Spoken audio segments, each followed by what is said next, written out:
Bueno amigos, buenas tardes, buenos días. A continuación le voy a realizar la presentación de la defensa de tesis doctoral que corresponde a mi persona. Mi nombre es Alberto López Pacheco. Soy tesista doctoral del profesor José Aguilar y pues le voy a narrar la presentación de la tesis intitulada Middleware para ambientes inteligentes basado en nanosensores. Esta tesis o este desarrollo se va a estructurar como sigue. Motivación, introducción, conceptos de la tecnología para conocer qué se va a plantear aquí, ¿no? Luego se va, en función de eso, pues se definirán los objetivos y los antecedentes del trabajo y comenzaremos a proponer lo que es el BUD de desarrollo del doctorado, que en general contempló la publicación de seis trabajos. ¿Sí? El primero, pues, es middleware reflexivo autonómico, donde exponemos el desarrollo del middleware totalmente en su formato original. Luego, digamos que extraemos una capa del middleware que se llama Sistema de Manejo de Nanocomunicación para ambientes AMI. Y luego, digamos, comenzamos a profundizar en el middleware desde el punto de vista de la lógica que lo gobierna. La publicación 3 pues, es un planteamiento ontológico de las partes principales que componen el middleware y definimos cómo este, en el punto 3.4, ejecuta la autenticación de datos, dado que es un sistema autonómico reflexivo. Se definen los ciclos autonómicos bajo los cuales el middleware ejecuta sus tareas de análisis de datos y luego una implementación con data real para saber cómo el mismo se despliega. Y finalmente las conclusiones y recomendaciones. Comenzando, la motivación de este trabajo tiene que ver con los sistemas inteligentes, porque muchas veces nosotros hablamos de Machine Learning, hablamos de inteligencia de la máquina, hablamos de la implementación de Machine Learning en los sistemas regulares en los cuales nosotros nos desenvolvemos. Sin embargo, no incorporamos elementos tecnológicos, ¿sí? Sabemos que Machine Learning, agarramos la analítica de datos basado, supóngase, en estadística de algoritmos de aprendizaje, pero muy poco se conoce el hecho de fusionarlo con elementos como la nanotecnología, el cual es un área que desde hace 30 años ya está en boga. Sin embargo, dado que dada la ausencia de multidisciplinaridad en Venezuela o en muchas partes del mundo, pues pocas veces se fusionan esas dos cosas. Y la nanotecnología pues son ya partes funcionales, tangibles, que tienen funciones particulares. Y vemos pues que fusionando esas dos cosas podemos generar otras cosas más complejas, más interesantes y probablemente más útiles, como lo es un middleware inteligente basado en nanodispositivos. Y eso es lo que estamos buscando con esta tesis doctoral. El middleware que nosotros visualizamos tiene que ser autonómico, es decir, reflexivo, tiene que observarse a sí mismo y observar el contexto que está analizando, y nosotros visualizamos que sea aplicable en contextos genéricos. Ahora bien, ¿qué es un middleware? Simplemente es un arreglo de componentes de software y de hardware, de parte lógica y parte dura, ¿sí? Que está concatenado entre sí para proveer servicios específicos en un contexto que interese, ¿sí? Es una estructura lógica de esos componentes físicos y de código. Entonces, por ejemplo, tenemos en la figura 1 podemos observar un middleware básico, el cual típicamente se compone de la entrada, un front-end, donde la data es ingresada. En este caso, no está compuesto de sensores o nanosensores, sino que la data simplemente se ingresa a través del front-end. Luego pasos de etapas, supóngase, una vez que la data se ingresa, pasa o se guarda con la función save o se obtiene, se llama el dato con la función get, ¿sí? Pero ¿qué se obtiene o qué se llama? Las entidades. Entonces se define un front-end, pero hay entidades que lo componen, que serían el producto y el servicio. Entonces sería un middleware para una tienda de comercio electrónico, de e-commerce. Y dado que no es solamente un producto ni solamente un servicio, existe múltiples de ellos y entonces se generan lo que son las bases de datos. Entonces, pues yo genero, en el instante que creo este middleware, se genera la base de datos de producto y la base de datos de usuario. Entonces, dependiendo de los requerimientos del front-end, se hace el llamado a alguno de esos datos para su utilización dentro del middleware. ¿Qué constituye ahora un middleware reflexivo? Es simplemente la interdependencia de dos niveles, básicamente, que son nivel base y nivel meta. El nivel base es un nivel que se encarga de la parte de reflexión, la parte de observación y comprensión de los datos o del contexto que se están analizando, ¿sí? Y las partes funcionales. Y el nivel meta, por el contrario, se encarga de analizar, no modificar el código, sino de analizar la concatenación de los componentes para generar esas partes funcionales, ¿sí? Las componentes de código, sin que ello implique modificar el código en sí. Entonces, para él, aquí como está mostrando esta figura, los niveles base y meta se conectan a través de funciones. El nivel base se conecta con el nivel meta a través de la intersección, ¿sí? A través de la cual eh, hace un llamado basado en las funciones que establece a nivel base, porque es el que recibe los requerimientos, ¿sí? Hace un llamado a nivel meta para que ejecute la parte lógica y satisfaga los requerimientos que se están gobernando. O sea, él intersecciona los dos niveles, base y meta, para que la función sea visible en el middleware. Acuérdense que el middleware es una estructura concatenada que genera servicio, ¿ok? Y para ello se apoya tanto en el hardware como en el software. Ahora bien, el nivel meta, por el contrario, introspecciona, es decir, él observa, él analiza, ¿sí? Para entender el sistema, pero él no requiere el nivel base. El nivel base se requiere el nivel meta a través de la intersección, pero el nivel meta no requiere el nivel base, porque él simplemente puede observar, entiende el sistema y ya. Ahora, la parte funcional útil depende del nivel base, porque es la que contiene todos los elementos que ejecuta las tareas que se requieren dentro del middleware. Ahora bien, nosotros hemos hablado que es un middleware autonómico reflexivo, ¿cierto? Entonces, pues, basado en que es autonómico, definimos que esa área está determinada teóricamente por el ciclo APK, que en inglés significa Monitoring, Analyzing, Performing, Executing, and Knowledge. Ahora bien, monitorear es la tarea simplemente de observar la variable que nos interesa. Acuérdense que el hecho de que sea cíclico implica que el middleware itera de forma que busca generar una solución. En el instante que genera una solución, ya el middleware entra en un estado basal, un estado base, un estado estable. Ahora bien, mientras no encuentre una solución que exista, supóngase una alteración del estatus del middleware, entonces comienza a iterar, invocando ciclos autonómicos y viendo qué puede hacer. Es un poco eso, ¿ok? Ahora bien, la etapa 1 monitorea, la etapa 2 analiza. ¿Analiza qué? Los datos que captó en la etapa 1. En la etapa 3 planifica, basado en los datos que ya están analizados en la etapa 2. En la etapa 4 ejecuta las tareas que ya ha planificado, ¿sí? Buscando una solución.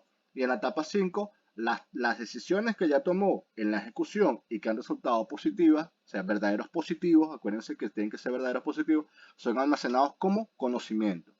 Y eso es precisamente lo que constituye el hecho de que el middleware es inteligente, porque resulta que las tareas, o mejor dicho, los problemas que ya sean repetitivos, ya no tiene que analizar una tarea de analítica de datos, sino que simplemente aplica la solución que ya sabe que funciona, porque ya funcionó en el pasado. Entonces, existen dos componentes interesantes en este ciclo, porque a la izquierda podemos ver, a la izquierda vemos que el middleware sensa, ¿sí? ¿Y sensa a través de qué? A través de nanosensores, porque acuérdense que vamos a implementar un middleware con nanodispositivos. Y aquí en la parte de derecha existen actuadores, es decir, los agentes que actúan sobre el contexto. Y como estamos con un nano estructurado, con un sistema nanoestructurado, entonces van a ser nanoactuadores, ¿ok? Entonces digamos que eso conforma las partes de los nanodispositivos que están contenidos en el middleware. Ahora bien, quizás no se conozca tanto del concepto de nanotecnología o quizás no sea tan útil por el enfoque, el perfil que probablemente alguno de ustedes tenga, estimado jurado. Sin embargo, pues aquí defino, la nanotecnología es simplemente el área de la ciencia que ha surgido a raíz de que queremos buscar cosas más pequeñas que sean más útiles. O sea, el ejemplo más básico es el celular, ¿sí? Un sistema, un dashboard, perdón, un motherboard, una tarjeta madre que está nanoestructurada con transistores que son cada vez más pequeños y que permiten una capacidad operativa muy grande en un espacio muy pequeño. Entonces, lo que antes hacía una computadora que ocupaba el espacio de un salón, de un cuarto, ahora simplemente lo hace un celular que lo puedo tener en mi mano. O sea, eso es consecuencia de la nanotecnología. ¿Por qué? Porque resulta que ahora yo puedo crear, manipular, modificar materiales a la escala de las 10 a la menos 9 metros. ¿Sí? Son estructuras nanométricas que me generan funciones a nivel macrométrico. Aquí, por ejemplo, tenemos, valga la redundancia, un ejemplo de microorganismos que están siendo atacados por nanoestructuras, quizás le están enviando una incidencia en un haz de láser para generar algún tipo de modificación. Acuérdense que yo puedo quizás desnaturalizar alguna macromolécula basado en calor o basado en energía. Puedo modificar su ordenamiento espacial y pues generar ciertas cosas que antes no existían. Entonces, pues tengo aquí la afectación con un nanoclador sobre un microorganismo. También tenemos los nanotubos de carbono, que son estructuras a base de carbono. Aquí vemos una red de hexágonos, las redes que están en rojo, ¿sí? Estas redes que están en rojo y que están en un cilindro hueco, ¿sí? Hay moléculas que están fluyendo a través del cilindro. Típicamente, cada uno de estos vértices yo lo puedo funcionalizar con moléculas y darle funciones diferentes a las que tiene originalmente. Es una estructura multifuncional basado en las modificaciones que yo puedo aplicar, ¿sí? Y los sensores precisamente se basan en eso, porque por ejemplo, los nanotubos de carbono, típicamente esta estructura hexagonal que está doblada y que genera un cilindro, resulta que conduce la energía eléctrica. Entonces, si yo pongo moléculas sensibles en la superficie del nanotubo, pues puedo detectar específicamente ciertas moléculas. Y cuando yo detecto esas moléculas, existe la interacción, genera una diferencia de potencial eléctrico con alguna variable eléctrica, pues eso es transmitido por el nanotubo y tengo un nanosensor activo. Parte de eso es la estructura o la funcionalidad de las estructuras nanométricas. O aquí tengo en la figura 3 una estructura de ADN, la doble hélice de ADN. Entonces tengo un dispositivo nanoestructurado. Lógicamente, si está en el orden de la escala del ADN, es extremadamente pequeño. El dispositivo está nanoactuando sobre un fragmento de ADN, probablemente quitándolo porque tiene algún error de transcripción en el proceso de replicación de la molécula de ADN. Todo un montón de cosas, de tareas que se pueden ejecutar incorporando nanoestructuras o incorporando nanomateriales. Ahora bien, basado en todo ello, planteamos el objetivo general. Simplemente es especificar un middleware debidamente acoplado en un ambiente inteligente que tenga funcionalidad en el contexto de salud para la gestión de nanodispositivos. Específicamente, ¿qué queremos? Simplemente construir un sistema de gestión de datos, ¿sí? Donde los datos sean colectados por nanosensores y que sean aplicables en un ambiente inteligente. ¿Ok? Conseguir un sistema de comunicación entre nanodispositivos, o sea, que se puedan integrar en el AMI y que se conecten. Diseñar un sistema autonómico, ¿sí? De tareas de análisis de datos en la nanoescala, ¿ok? Y que tengan aplicaciones médicas. Integrar estos sistemas para dar soluciones viables en un ambiente inteligente aplicado en el terreno de la salud. ¿Qué hay previamente? Es interesante saber, porque muchas veces, vale, estás proponiendo algo nuevo, pero ¿qué existe? ¿Qué existe anterior a eso? Vale. Entonces Hasselblad, ¿sí? Hasselblad en el 2018 generó un middleware que incorpora nuevos dispositivos, precisamente. Sin embargo, lo que él buscaba era analizar redes definidas por el software y otras, digamos, pues basadas en una estrategia de virtualización de funciones de red. ¿Sí? Más que nada, lo que quería visualizar cómo se interconectaban los nanodispositivos para generar redes de nanodispositivos, ¿sí? que estuvieran arreglados según el orden de un software. Akari y colaboradores, por el contrario, estableció, digamos, capas entrecruzadas en un middleware, ¿sí? Distintas capas, así como las que vemos aquí a la izquierda, capa 1, capa 2, capa 3. Sin embargo, las capas de él, entre las que él generó, pues se menciona la capa física, que se encargaba de la interconexión y la emisión de pulsos en la banda terahertz. Esta es una banda física, una banda electromagnética, que simplemente te van una señal de onda muy frecuente, ¿sí? Porque es terahertz, ¿ok? Y la capa de enlace, por el contrario, controla las nanomáquinas que participan en la capa física. Como todo, pues tienes estructuras funcionales, tienes que establecer cómo ellas actúan, cómo ellas se conectan. Ahora bien, Coconiem en el año 2015 estudia la coordinación durante la colección de datos utilizando nanoestructuras, ¿sí? O sea, también incorpora nanomateriales para estudiarla basada en una estrategia, que es la dispersión individual y la dispersión múltiple, ¿sí? Para, digamos que entender la simultaneidad de eventos que generan esa información, ¿sí? Estas nanoestructuras eran nanoestructuras que sensaban, que medían variables en un contexto. Y él pues quería aplicar distintas estrategias para entender el contexto que él denominó basado en eventos. Ahora bien, Fisher y colaboradores, ¿sí? En el año 2015 también planteó un middleware que funciona en el terreno del Internet of Nano Things, o sea, el Internet de las nanocosas, donde implicaba el uso de los nanosensores instanciados en el cuerpo y formando nanoredes interconectadas. O sea, bien interesante, dado que la transmisión de datos se realiza utilizando comunicación molecular, ¿sí? O radiofrecuencia o terahertz. Entrando, digamos que ya en el terreno de estudio del doctorado, ¿sí? Tenemos aquí el bus de desarrollo del mismo. Una publicación 1 contempló simplemente el middleware, todo el desarrollo del middleware a nivel general.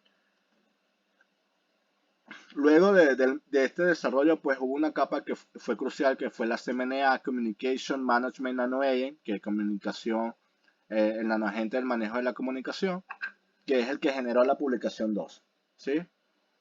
Y también de allí se extraen otras dos capas que fueron fundamentales, pero que no se estudiaron a fondo, sin embargo se mencionan en el desarrollo general, que es la capa lógica de nanosensores, que es la NCLL, y la capa lógica de nanoactuadores, que es la NaCLL, ¿sí?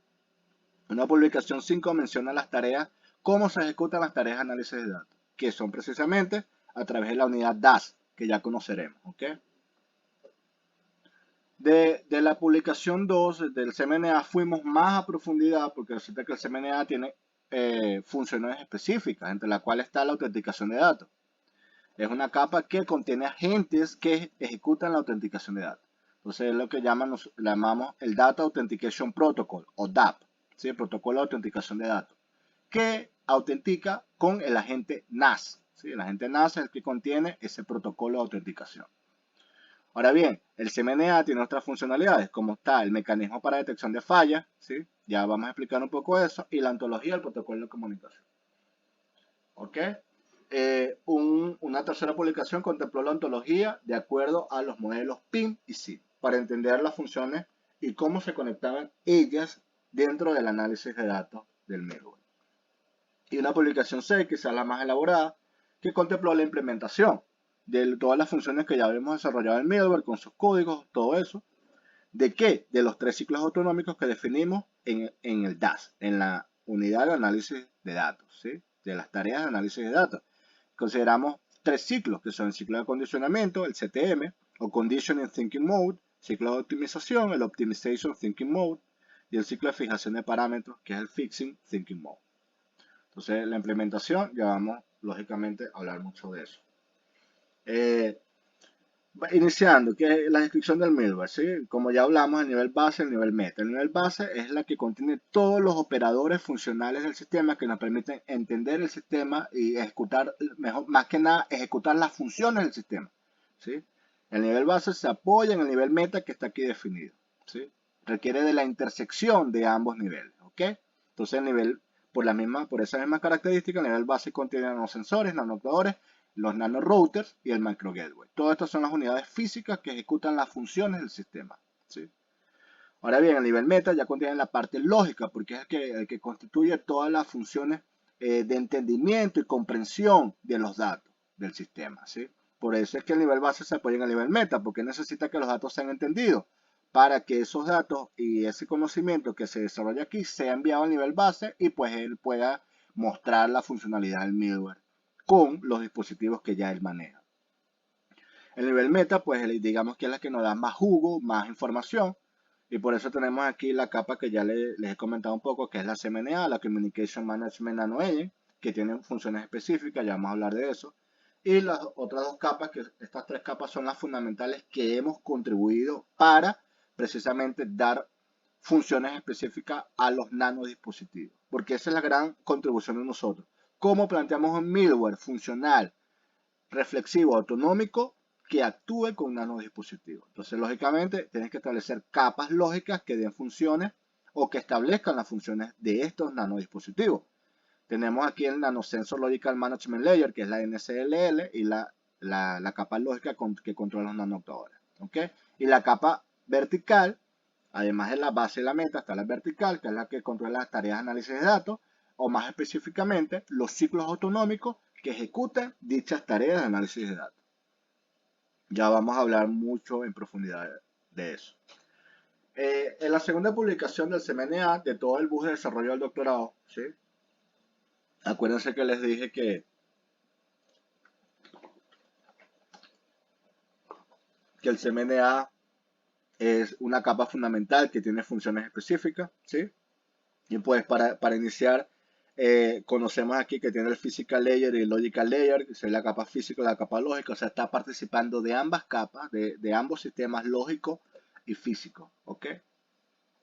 Ahora bien, exactamente qué es lo que tiene? Communication Protocol Switching o protocolo de comunicación, el cual determina estrategias para cambiar en el modo en el cual está transmitiendo los datos, ¿sí? Que sería Electromagnetic Communication, la comunicación electromagnética o la comunicación molecular. La comunicación electromagnética es simplemente utilizando una emisión de frecuencia, ¿sí? Basada en radiación electromagnética, que es lo que se llama la banda terahertz. ¿Cuál es la ventaja de la banda terahertz? Que es tan frecuente, ¿sí? Que es una frecuencia tan alta que no se atenúa con la barrera física o se atenúa de forma despreciable, ¿ok? Ahora, la comunicación molecular es basada en los gradientes de emisión, por lo tanto, se aplica más que nada cuando yo tengo la variable que se desplaza en un fluido, ¿sí? Supóngase en la sangre, en el agua. Si estoy estudiando este tipo de sistemas, supóngase una molécula disuelta en agua o alguna molécula o macromolécula en la sangre, pues puedo aplicar molecular communication porque es basada en los gradientes y cómo varía el desplazamiento de la cantidad de moléculas en todo el espacio de movimiento. Ahora, la ontología, esta es la ontología básica, ¿sí? La ontología de comunicación entre el micro gateway, que es la MC, y los nanosensores. Simplemente es un protocolo de conexión o de comunicación entre ellos. El MC, que es este, observa y envía la señal o la orden observa al nanorouter, que es el triangulito, luego este mide al nanosensor, el nanosensor informa con el dato y el nanorouter envía el valor al micro gateway. Y el macro gateway es la que contiene el CMNA para ejecutar las tareas de autenticación de datos. Por eso es que el CMNA puede autenticar datos con los códigos específicos para ello. Ya vamos a ver más de eso. Y también tienes la detección de situaciones anormales, que es basada en pulso.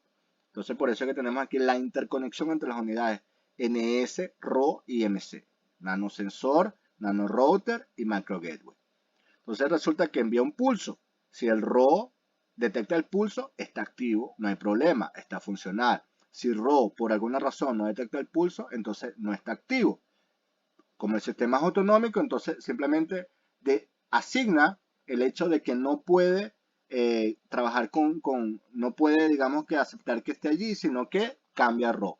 Y lo mismo pasa con el nanosensor. Envía un pulso, si acepta, el nanosensor está bien, si no lo acepta, ordena cambiar el nanosensor. Es un sistema autonómico de detección de situaciones anormales. Y a nivel de la capa lógica, ¿sí? Tenemos que este es más que nada para autenticar data. Entonces tenemos dos rutas, o mejor dicho, dos barreras, ¿sí? La barrera inicial es para un razonamiento estadístico y la barrera secundaria es para un razonamiento matemático. Si el dato pasa ambas barreras, de acuerdo a los criterios, pues está autenticado. Hablando de los ciclos autonómicos, los cuales establecen las tareas de análisis de datos. Como ustedes pueden ver aquí, pues cada uno de estos cuadros son ciclos, ¿sí?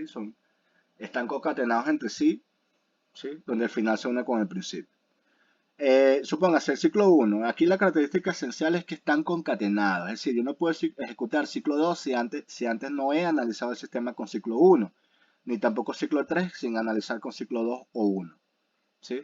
¿Por qué? Porque los ciclos se van invocando en función de la complejidad del sistema. Si ciclo 1 puede funcionar o solucionar, no hay necesidad de invocar situaciones más complejas, simplemente. O sea, un sistema bastante pragmático.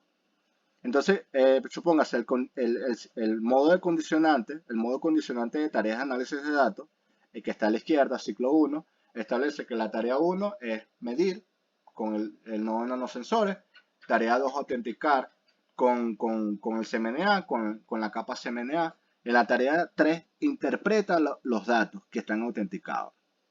Es decir, los datos no pasan al DAS si no han sido autenticados. Solamente un dato que cumple con ciertos criterios estadísticos y matemáticos puede ser analizado.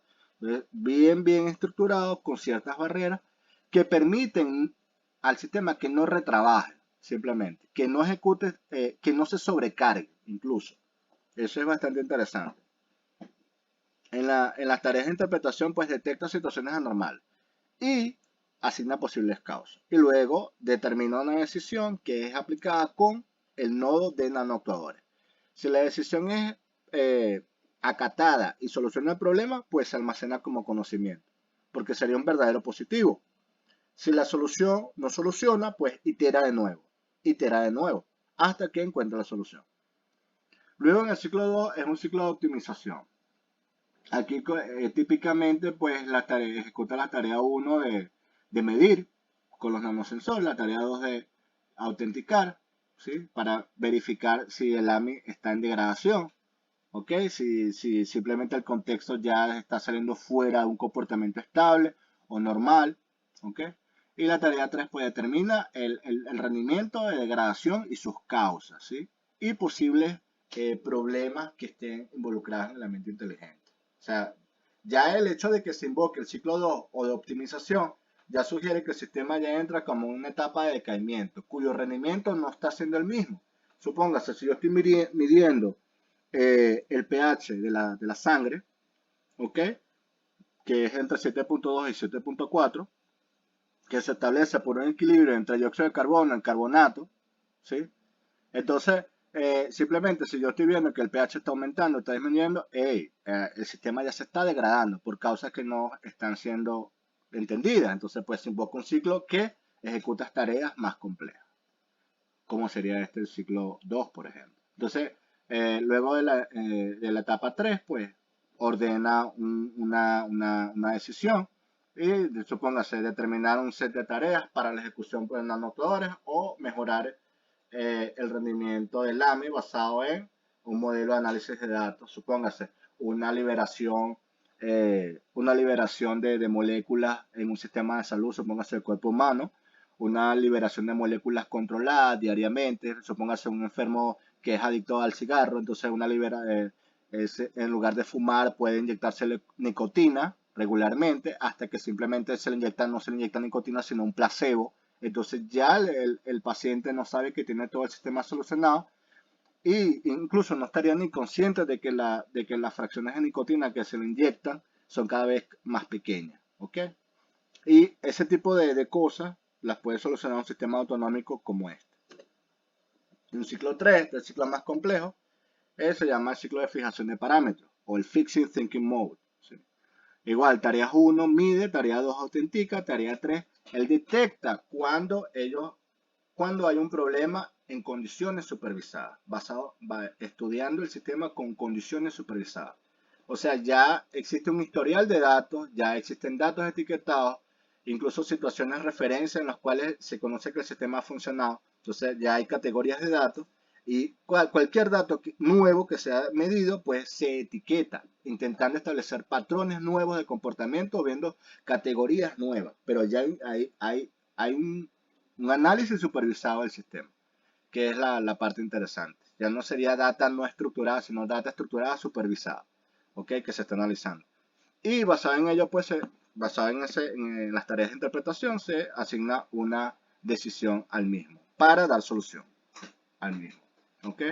Y los verdaderos positivos se almacenan como conocimiento. Aquí, como podemos ver, pues simplemente aplicamos los conceptos de MAPK, ¿sí? Basado en lo que es las tareas cíclicas de análisis de datos.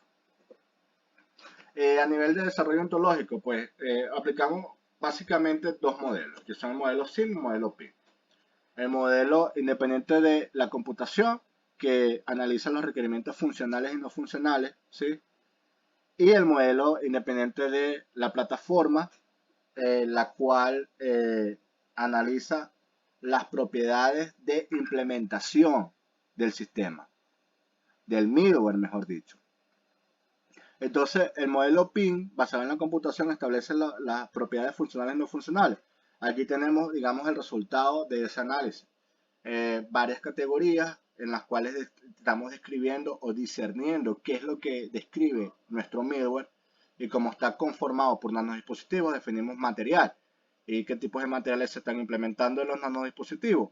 Tenemos nanotubos de carbono, nanopartículas metálicas. ¿Qué función hace? Nanosensar, nanoactuar o mejorar el tráfico de datos. La estrategia para hacerlo, pues, los nanopatrones de superficie o la deposición química o física. El modo de comunicación, pues ya lo mencionamos, electromagnética, molecular o fluorescencia. Y así sucesivamente. La morfología puede ser en forma de rojos, de gotas, un punto, una cápsula, una capa, ¿ok? Y tiene aplicaciones genéricas, en contexto de aplicación en cualquier área, siempre que se pueda, digamos, conectar la variable que yo estoy observando con la funcionalidad propia que me da el middleware. O sea, yo no puedo aplicar un nanosensor que mida glucosa a un middleware que quiero, supóngase, analizar el pH. ¿Por qué? El pH de la sangre. ¿Por qué? Porque la glucosa no participa del pH de la sangre. Entonces tengo que tener un nanosensor que mida la concentración de carbonato para que yo pueda decir, hey, el carbonato está variando y por lo tanto el pH de la sangre resulta que se está modificando porque la persona tiene un desequilibrio de la cantidad de carbonato en sangre. Entonces, si quieres hacer una implementación, que tienes que tener los sensores específicos para medir las variables que te interesan.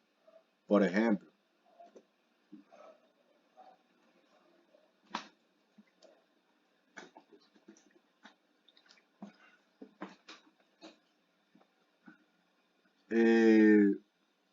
vale, aquí tenemos el recuadro que conecta las capacidades de la capa PIN, que básicamente es la interconexión, la interdependencia entre la computación autonómica, las capacidades de la arquitectura orientada a servicios y la analítica de datos. Entonces la computación autonómica entrega a las capacidades de SOA, y las capacidades de SOA llama para liberar sus servicios, llama la analítica de datos, y la analítica de datos alimenta con sus datos las capacidades de la computación autonómica. Y esos son los servicios que Arnano puede liberar. Aquí la computación autonómica define la terminología de componentes autónomos, ¿ok? Y la capacidad de SOA busca interrelacionar los servicios básicos que componen o conectar otros básicos para generar tareas más complejas y permitir que los servicios de Arnano sean posibles de liberar. Pero para que esos servicios necesitan ser alimentados con datos que está generando la analítica de datos. ¿Cuáles son las ontologías básicas que se originan? Pues a la izquierda tenemos la ontología de la analítica de datos, que se disgrega en conceptos, relaciones e instancias. ¿Sí? ¿Qué conceptos maneja? Pues ontológicamente ella reconoce analítica de datos, técnicas, tareas, objetivos y tipos, pero las relaciones que se aplican entre estos conceptos son data analytics tiene una técnica, data analytics es una tarea, data analytics tiene un objetivo y es un tipo. Esas son las relaciones que reconoce. ¿Y qué instancias maneja? Bueno, son técnicas de aprendizaje, ¿ok? Que son neural network, las redes neuronales, los árboles bayesianos o la estadística. ¿Cuáles tareas aplica? Pues clasificación, predicción, que esas son las tareas analíticas de datos, que puede aplicar en la etapa de interpretación de tareas o en la etapa de interpretación de datos para tomar sus decisiones. Y los tipos, pues, los tipos a través del monitor, de análisis o de planificación. La computación autonómica, pues, se disgrega en dos, ¿sí? Que son conceptos de relaciones. Los conceptos de computación que ella reconoce, que reconoce el medio, son entidades manejadas, actuar, controlador, aplicación, objeto, persona, dispositivo, monitor, analizar, ejecutar y planificar.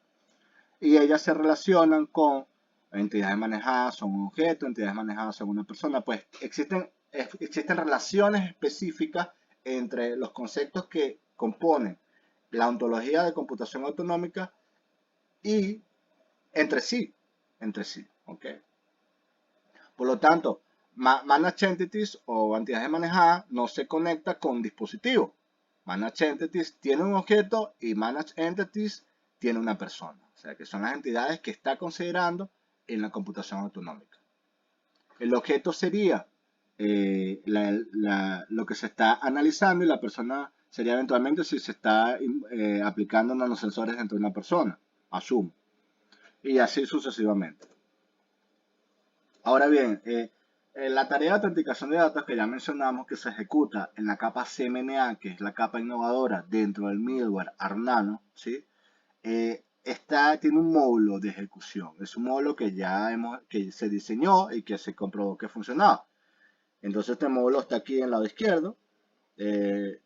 Lógicamente determina que el nanosensor tiene un reservorio de datos y que ejecuta dos módulos, ¿sí? Dos módulos sucesivamente. El primero tiene una métrica estadística o aplica y el segundo aplica una estimación de máxima similitud o un máximo likelihood estimation. ¿Ok? Ese es el protocolo de autenticación. Lógicamente la salida que me va a determinar si el dato está analizado o no. Aquí de forma interesante nosotros consideramos una data que nos proveyó una profesora de la Universidad de Berkeley, que ya tiene unos nanosensores que aplica para medir 5-hidroxitriptamina, ¿sí? Que eso es un marcador cerebral, un neurotransmisor, la 5-hidroxitriptamina. Y pues dado que son nanosensores específicamente, yo me contacté con ella, aceptó amablemente proveernos sus datos y pudimos ensamblar esta publicación. La situación A que pudimos analizar es probar la capacidad de detección en diferentes nanosensores, probar la capacidad de detección en dos soluciones distintas, soluciones amortiguadoras. Acuérdense que soluciones amortiguadoras son soluciones que mantienen su pH constante, por eso amortiguan el pH. ¿Ok?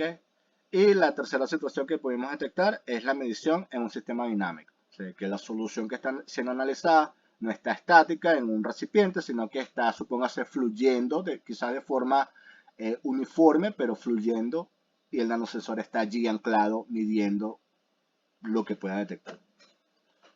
Ahora bien, ¿qué observamos en la situación A? Que el nanosensor experimental, que es la curva más pronunciada, que tiene tres colores, la de arriba, tiene una respuesta más pronunciada que el nanosensor control. Ahora bien, ¿por qué tiene distintos colores la figura? Porque simplemente tenemos tres zonas diferentes para analizar los datos. Como ustedes pueden ver, el comportamiento no es lineal. Y eso, digamos, es el reto de todo esto, porque necesitamos entender data que no es lineal con el sistema de autenticación de datos. Entonces, la estrategia fue seccionar en áreas, en áreas que compartieran propiedades. Las propiedades son simplemente como el mismo rango de pendiente, ¿sí? De la pendiente que existe en ese conjunto de datos. Entonces, pues lo seccionamos en tres para que sea estadísticamente comprobable. ¿Ok? ¿Qué datos obtuvimos? Pues simplemente aquí con la tabla que acaba de salir, el nanosensor experimental, ¿no? Vemos que tiene una pendiente alta, ¿sí? En el área 1 y una desviación estándar media, ¿sí? En la misma del área 1 y la pendiente va disminuyendo mientras te vas desplazando hacia el área 3. ¿Ok? Ahora con el control ANOS la pendiente es más pequeña, ¿sí? El aumento de la pendiente es más pequeño mientras está desplazándote del área 1 al área 3. Y eso pues es bastante remarcable porque implica que tiene un comportamiento más planar, ¿ok? Y eso pues indica que las características propias de un sensor, que simplemente es un poquito más malo porque si no tienes una respuesta que sea muy grande, entonces resulta que tiene una mayor contribución de error. Ahora bien, analizando la data de calidad, la métrica de calidad, nosotros aplicamos varios criterios, que es la PR, la precisión, el factor R, F-measure y la exactitud A. Entonces, aplicando un criterio de selección de datos, ¿sí? Pudimos detectar cuáles eran los falsos positivos y los falsos negativos y los verdaderos positivos. Entonces, toda esa clasificación de datos, ¿sí? La tuvimos que realizar para aplicar los criterios de F-measure y basado en F-measure, que es F-M, que está aquí, la segunda columna de derecha a izquierda, si era mayor a 0.80, la métrica de calidad autenticaba ese valor. Si era menor a 0.80, no autenticaba. Entonces resulta que basado en ese criterio, a pesar, dado que nosotros pudimos seccionar en tres áreas distintas, ese valor estaba autenticado. porque dentro de su entorno inmediato no era un valor desdeñable, sino que era un valor aceptable. Eso es lo que está indicando que pasa. O sea, que es un valor que identifica el sistema desde una estructura de interpretación física, a pesar de que no está estable. O sea, eso es lo que está intentando indicar la métrica estadística. Ahora, en la situación C, acuérdense que era un sistema dinámico, ¿sí? Entonces, aquí medimos los valores en 5 ciclos, 5 ciclos. 5 ciclos implica que tienes 5 picos de montaña y 5 valles, ¿ok? Entonces tenemos 5 pendientes que son aproximadamente la misma, 0.80, 0.9, 0.8, ¿sí? Y la desviación estándar, pues aproximadamente 0.5, ¿sí? Entonces los valores son aproximadamente lo mismo. Sin embargo, existen desviaciones inherentes, ¿sí? Nosotros aquí estamos mostrando el hecho de que basado en la dispersión, no solamente el rango tope, sino en la dispersión que existe alrededor de ese valor, puede indicar que esté aceptado o que no esté aceptado. Ese es el detalle, porque muchas veces depende de qué hay alrededor, en el entorno. Si yo tengo valores que están cercanos, implica que la precisión es alta, porque tengo un entorno que está poblado. Ahora, si el entorno no está poblado, simplemente ese valor es atípico, o sea, de inmediato. Entonces, pues, es eso lo que se quiere indicar con la métrica de calidad. Aquí, por ejemplo, los valores 1 y 3 fallan. 1 y 3 fallan. Mientras que el valor 2 pasa. O sea, el valor 2 está aceptado. ¿Por qué? Porque la métrica de calidad lo está indicando, ¿sí? Aquí el valor 3, el valor 2 es mayor a 0.80, es 0.83, mientras que los valores, a pesar de que están cercanos a 0.8, no están mayores a 0.8. Por eso no están aceptados. ¿Qué caso de estudio consideramos aquí? En los ciclos autonómicos, en las tareas de los ciclos autonómicos, ¿sí? Resulta que nosotros, una vez definidos los ciclos autonómicos, que ya ocurrió varias láminas atrás, nosotros necesitamos entender qué sucede con cómo se aplican esos ciclos, ¿sí? Entonces hicimos un caso real aquí, analizando la evolución del cáncer de mama en una persona, ¿sí? Donde monitoreamos la catepsina D, que es la molécula que es un biomarcador del cáncer de mama, ¿ok? Entonces, ¿qué sistema implementamos? Como lo indica aquí a la derecha, un arreglo de 12 nanosensores, 12 nanoactores, la misma cantidad, 2 nanorouters, implicaba una relación de un nanorouter por 6 nanosensores y una unidad macro gateway. ¿Qué ciclo autonómico resultó de eso? Pues simplemente, si yo quiero entender esto, aplico el ciclo más simple. O sea, no me voy a aplicar una cosa más compleja. Acuérdense, aquí tenemos la concatenación, ciclo de condicionante, ciclo de optimización y ciclo de fijación de parámetros. El ciclo autonómico aquí, como ya se ha visto, pues la tarea 1 es medir, la tarea 2 es autenticar en SMNA, la tarea 3 es detectar las situaciones anormales y las posibles causas, ¿ok? Pero las situaciones anormales asumiendo que probablemente la persona ingrese en un estado en que la catepsina D aumente su concentración, indicando que el cáncer pues tenga ciertas variaciones, ¿ok? Nosotros lógicamente asumimos ciertas condiciones que nos permitieran aplicar ciclos posteriores. Por lo tanto, asumimos que hay como una especie de degradación del sistema, del cáncer de mama de la persona, hasta que llegamos al ciclo de optimización. Y este ciclo de optimización entonces establece este orden de tareas que están aquí al lado derecho. El orden de tareas implica que los 12 nanosensores realizan la medición regular de la concentración de catepsina, ¿sí? Pero resulta que si estoy aplicando el ciclo de optimización, eso está indicando que la concentración de catepsina ha ido en incremento. Es decir, existe una degradación del sistema, dado que ahora la concentración no es estable en el tiempo, sino que está llena de incremento. Entonces, los valores que están en incremento, el sistema lo puede detectar como que están fuera de orden, o sea, son valores atípicos. Y mientras sigas detectando valores atípicos, el ciclo entra en, hey, yo no estoy detectando cosas que sean correctas. Entonces, lógicamente, necesito analizar, o el sistema necesita analizar eso más en profundidad y aplica un ciclo de tareas de análisis más profundo, como la de optimización. Eso es lo que ha pasado aquí. Tengo las tareas de interpretación, determina si existe una condición anormal, dado que la catepsina ha aumentado su concentración, y luego, lógicamente, la decisión es, tengo que aplicar una quimioterapia suave para intentar inhibir esa catepsina, porque eso está indicando pues que existen estructuras que me están generando la catepsina. O sea, no es el hecho de que la catepsina esté ahí, sino quién está proveyendo eso, y es que está indicando que existen ciertas estructuras, nódulos o cosas que están generando ese biomarcador. ¿Okay?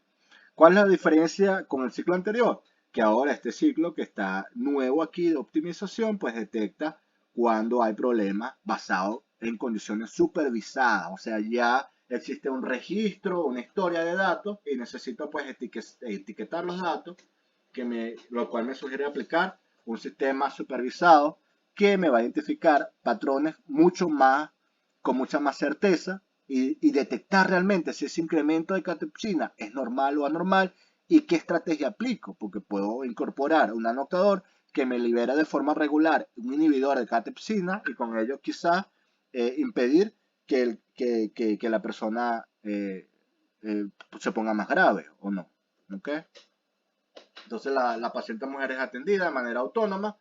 Quizás puede ordenar que el nanoactuador inyecte quizás un mayor inhibidor o una concentración mayor de inhibidor de catepsina D de forma regular, a modo de que la concentración de catepsina no incremente tanto.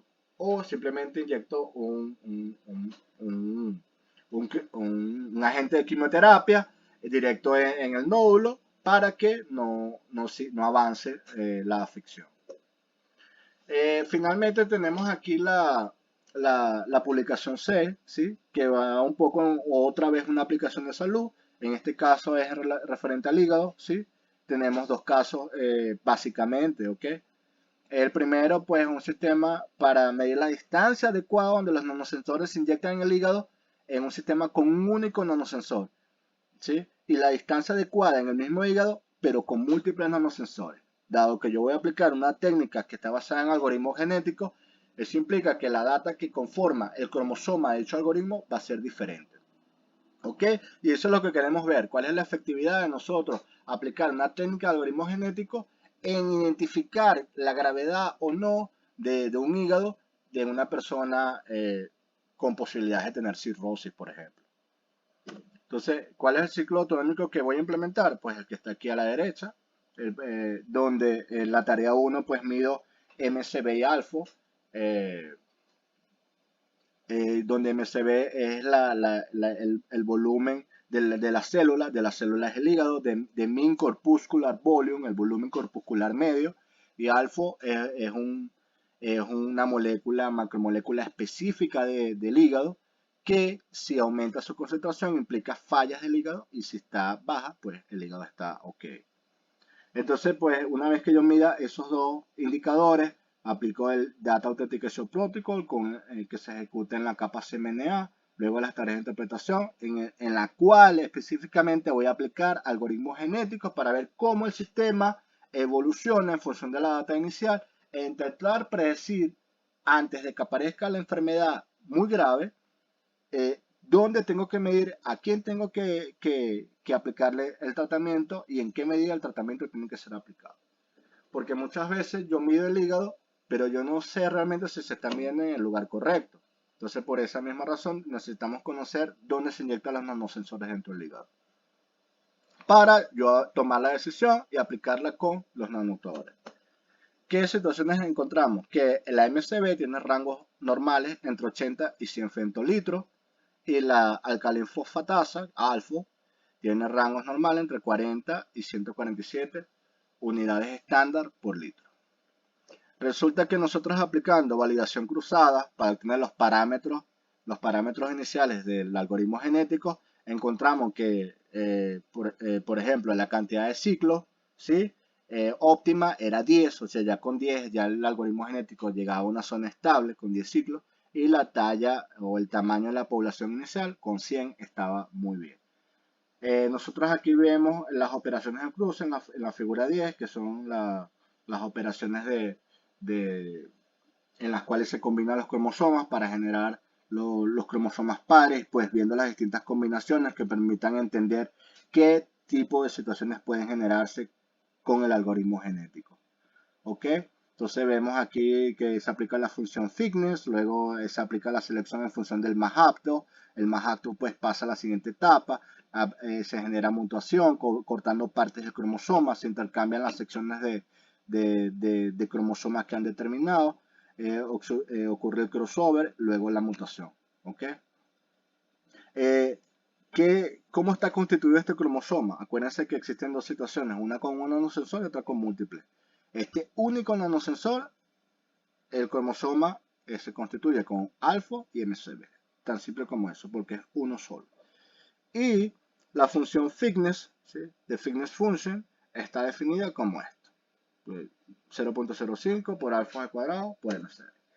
¿Sí? Aplicamos esa función y ese algoritmo ya con los parámetros establecidos de 10 ciclos y la población de 100, ¿sí? Para entender distintas data real que encontramos. La primera data que encontramos tiene que ver con el hecho de conocer si los resultados que me está liberando el algoritmo genético en cuanto a la distancia son adecuados. ¿Sí?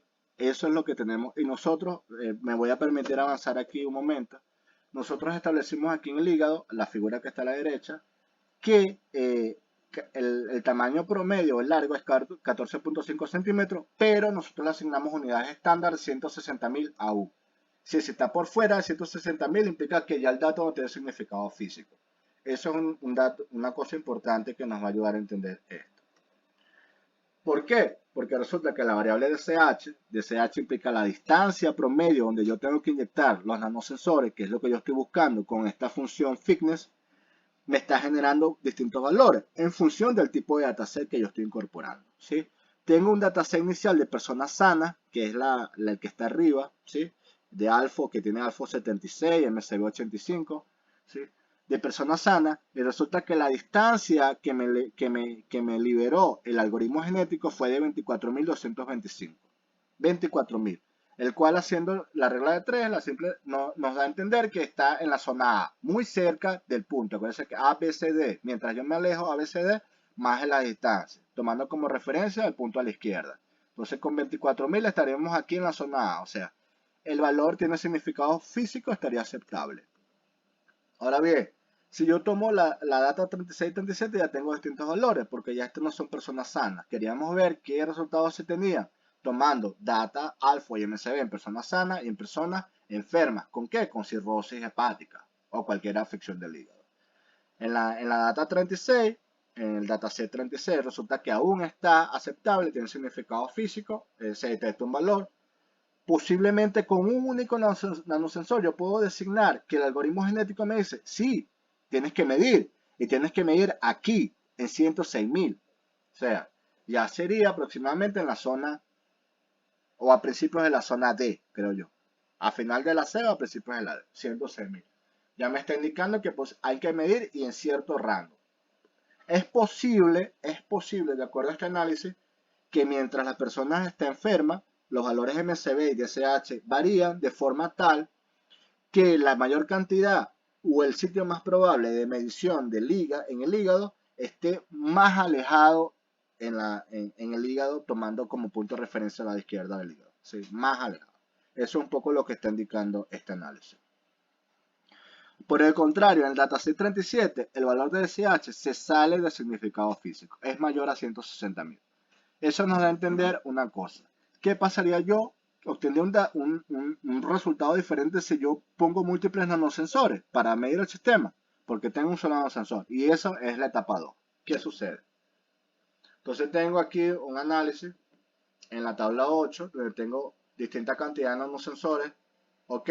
Y distintos valores, ¿sí? Entonces quiero ver cuál es la cantidad óptima de nanosensores que me permite obtener un significado físico aplicando la misma estructura del algoritmo genético. Entonces resulta que nosotros variando la cantidad de nanosensores nos percatamos ya que con 4 nanosensores, un cromosoma con magnitud con n igual a 4, con i a la n donde n igual a 4, ¿sí? Ya nos genera un resultado con significado físico. ¿Cuántos nanosensores ya tendría? 156.000. Entonces la cantidad mínima de nanosensores que requiere el sistema para yo poder analizarlo sería 4, ¿sí? Eso es lo que nos está indicando este resultado.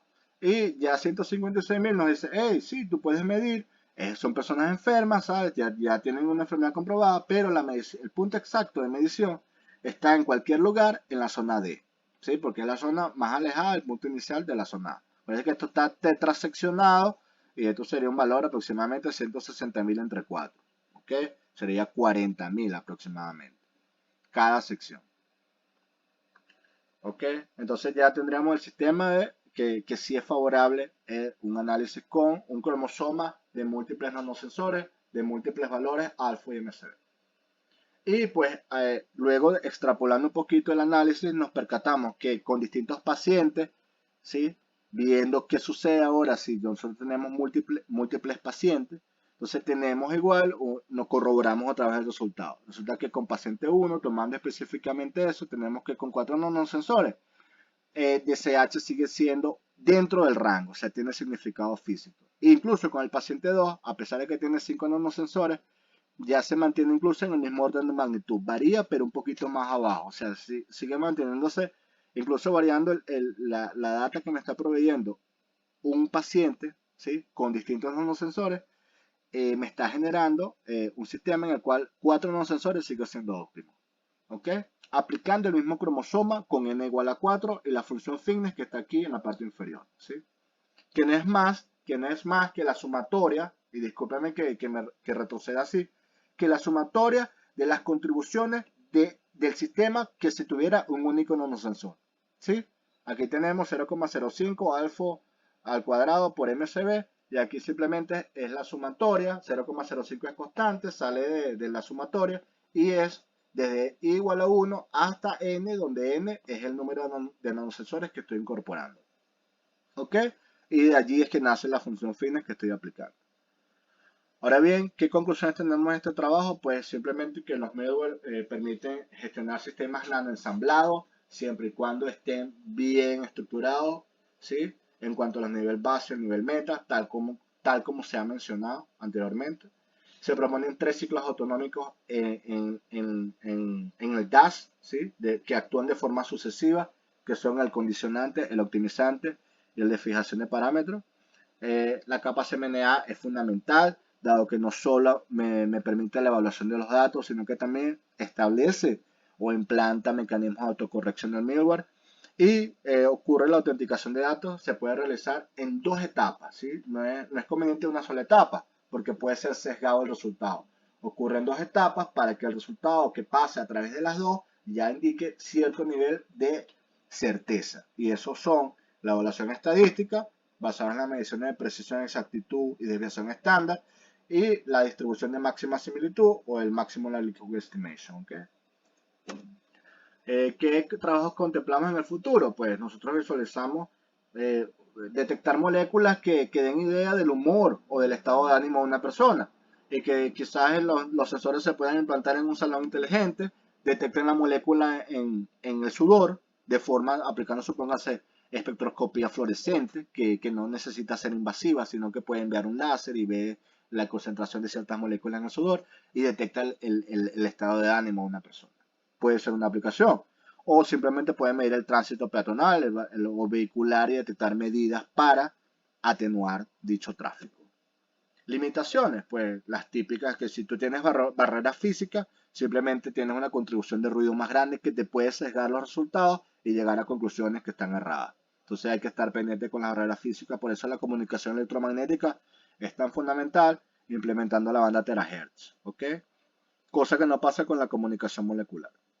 Y también hay que evitar los falsos positivos, por eso que, por ejemplo, se implementan protocolos de autenticación de datos en 2 etapas, se mide iterativamente y se establecen, digamos, que modelos matemáticos que se autosustentan para asegurar que el valor que yo estoy obteniendo es identificativo del contexto y no es un valor que está aislado.